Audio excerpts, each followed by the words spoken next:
Intalli Pireezidaantii Keeniyaa abbaa warraa argachuuf kadhachiifachuun dubbii ijoo ta'ee jira.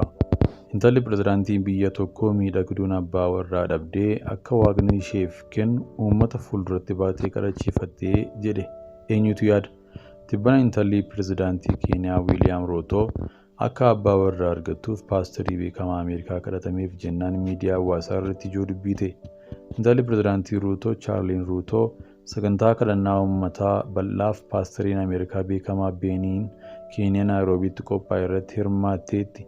Pireezidaantii Wiiliyaam Ruutoo fi Giifti Duree Raakaahel akkasumas itti aanaa Pireezidaantii Rigaati Gachagua fi haadha warraa isaanii Doorkaas saganticha irratti argamanii jiru. Paaster Beeniin namoonni kadhannaa barbaadan gara fuulduraatti kottaa jedhanii affeeran. Intalli Pireezidaantii Ruutoo dargaggoota irratti akka hojjedhuuf waamichan qabaa waan ta'eef akkanaaf kadhatamuun barbaada jettee bakka teessoo ol kaate. Paaster Beeniinis kadhatanii fi ammas mata duree adda ta'e akka irratti siif kadhatamuu qabdaa jedhanii yoo gaafatan gurra isaatti hasaasuun waa itti himte. Innis kadhannicha itti uufe. Abbaa warraa waamicha kana ishee gargaaree fiixaan baasuuf kenniif yaa Waaqayyoo dargaggeessa sanaa kenniif karaa isheerraa haa dhufuuf kan ishee jabeessu deeggaraa gaarii jechuudhaan Beeniin kadhataniifi waan hojjechuu feetu kana hunda qofaa ishee hin dandeessuu yaa Waaqayyo dirreetti bahuun lubbuu siif boojii barbaaddii. Kanaaf ariitiin abbaa warraa ishee barbaachisa yaa Gooftaa. Kadhannaan abbaa warraa taasifame ta'uun Keeniyaatti ijoo dubbii ta'ee jira. Kaan ni qeeqan, kaan ammoo itti qoosan, kaan ammoo nan si fuudha jechuun gaaffii dhiyeessaniif.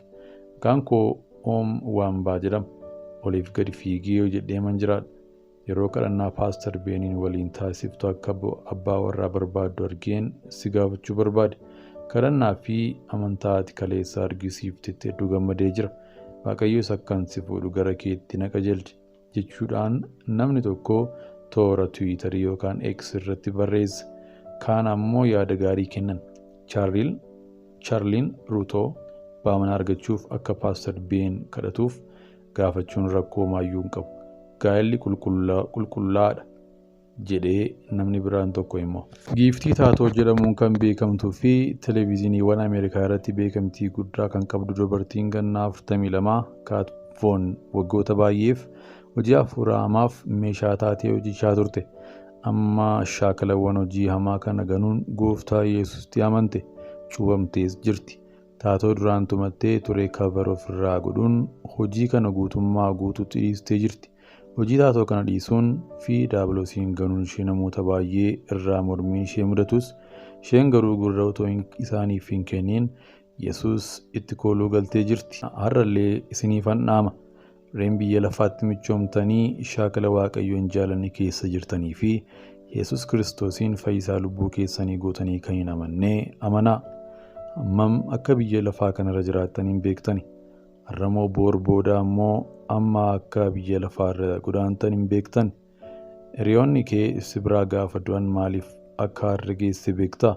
Waaqayyo araara isaa siif baay'isee akka ati ilma isaa Yesuus Kiristoosiin simattuuf malee ati hiriyaa kee si biraa du'aan boqotan irra jabaa taatee yookaan qajeelummaa waan qabduuf miti. Macaafni qulqulluun guyyaa fayyinaa ammadhaa jedha. Kunoo guyyaan fayyinaa amma. 2 Qorontos 6:2. Sababni isaas booda maal akka taatu waan hin beekamneef yeroo siif kennametti fayyadamuun murtoo gaabbii hin qabne akka murteessituu sin jajjabeessa. Poop Firaansis luboonni Kaatolikii Roomaa jaallattoota saala wal fakkaatoo eebbisiisuu danda'u jedhani. Poop Firaansis luboonni Kaatolikii Roomaa jaallattoota saala wal fakkaatoo eebbisuu danda'u jedhani.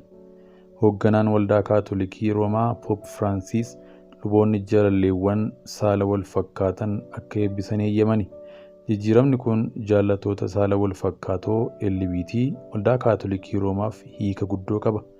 Vaatikaan garuu eebbisuun qaama sirna amantaa idilee waldaa Kiristaanaa Kaatolikii yookaan gaa'ela ta'uu hin qabu jette. Itti dabaluudhaanis Vaatikaan gaa'elli akka dhiiraaf dubartii gidduutti raawwatamutti ilaaluu itti fufnaa jettee jirti. Poop Firaansis sanada Vaatikaan baaste kana raggaasisuun wiixata beeksisani. Vaatikaan kun mallattoo waaqayyo hunda simata jedhu ta'uu qaba jetteetti. Garuu sanadicha akka jedhutti luboonni dhimmicha tokko tokko isaan irratti murteessuu qabu jedha. Barreeffamicha kan beeksan kaardinaalii kaatolikii Victor Manuel Fernandez labsiin haaraan kun barsiisa duudhaa mana amantaa kiristaanaa gaa'ela irratti hordofu cimee itti fufuudhaa jedhani.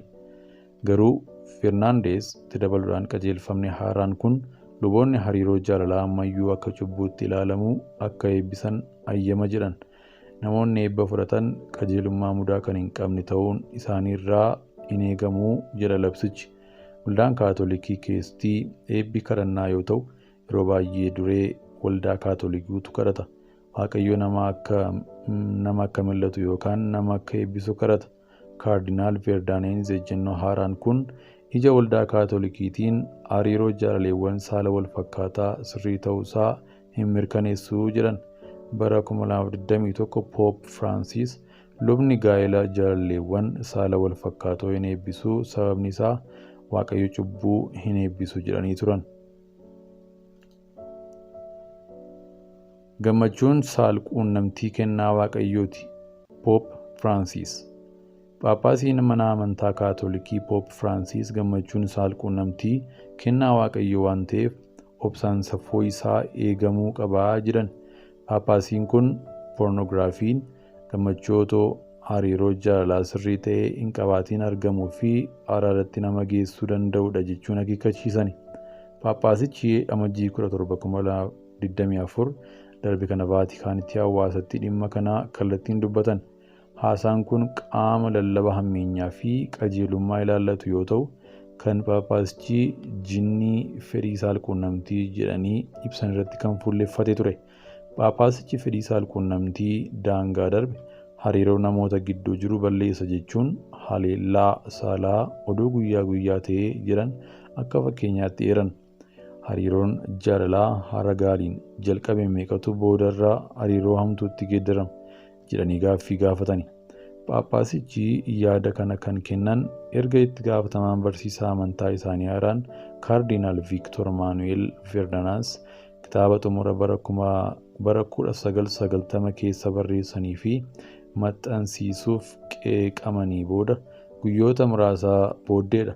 Kitaabni amma maxxanfamaa hin jirre kun waa'ee saalquunnamtii namaa irratti kan xiyyeeffatu yoo ta'u, yeroo saalquunnamtii raawwatamuu muuxannoon saalquunnamtii dhiiraaf dubartii wal gammachiisuu maal akka fakkaatu ibsa bal'aa kenna. Maxxansa onlaayinii kaatolikii Crux jedhamu waliin haasaa taasisaniin kaardinaal Fernandez kitaabichaa yeroo dargaggummaa isaaniitti akka barreessan ibsuun amma otoo ta'ee akka hin barreessine beekamaadha jedhan. Warra koonsarvaatiif leellistoota keessaa namni yaada kenne tokko kaardinaal Fernandez barsiisaa amantichaaf nama sirrii miti jedhee qeeqa. Pope Francis yookaan kaardinaal Fernandez irratti hordoftoonni hawaasa kaatolikii warreen koonsarvaatiif ta'an fi yeroo dhiyeessan kun yeroo jalqabaaf miti.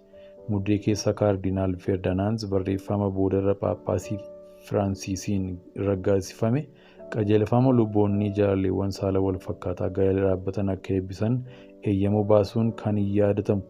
Hariiroon akkanaa ammayyuu akka barsiisa mana amantichaatti akka cubbuutti ilaalama.